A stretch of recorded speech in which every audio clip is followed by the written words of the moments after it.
দুই বন্ধু এবং একটি ভালুক। একদিন দুই বন্ধু একটি জঙ্গলের মধ্য দিয়ে হাঁটছিল। তারা কথা বলছিল এবং হাসছিল। তারা খুব ঘনিষ্ঠ ছিল এবং একে অপরকে বিশ্বাস করত। হঠাৎ তারা একটি বড় ভালুককে তাদের দিকে আসতে দেখল। ভালুকটি দেখতে শক্তিশালী এবং বিপজ্জনক ছিল।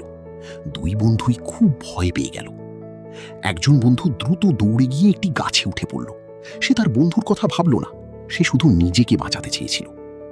অন্য বন্ধু গাছে উঠতে জানত না। সে খুব ভয় পেয়েছিল, কিন্তু সে শান্ত থাকার চেষ্টা করল। সে মনে করল যে ভালুক মৃত মানুষকে আক্রমণ করে না, তাই সে মাটিতে শুয়ে পড়ল। সে তার চোখ বন্ধ করল এবং শ্বাস আটকে রাখল। সে একেবারেই স্থির হয়ে রইল।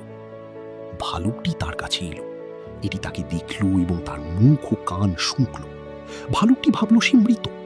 কিছুক্ষণ পরই ভালুকটি ধীরে ধীরে চলে গেল। যখন ভালুকটি চলে গেল, তখন বন্ধু গাছ থেকে নেমে এলো। সে তার বন্ধুর কাছে গিয়ে জিজ্ঞেস করল, ভালুক তোমাকে কি বলেছিল? অন্য বন্ধু উঠে দাঁড়িয়ে বলল, ভালুক আমাকে বলেছি এমন বন্ধুকে বিশ্বাস না করতে যে বিপদের সময় আমাকে ছেড়ে চলে যায়। প্রথম বন্ধু খুব লজ্জা পেল। সে বুঝতে পারল যে সে ভুল করেছে।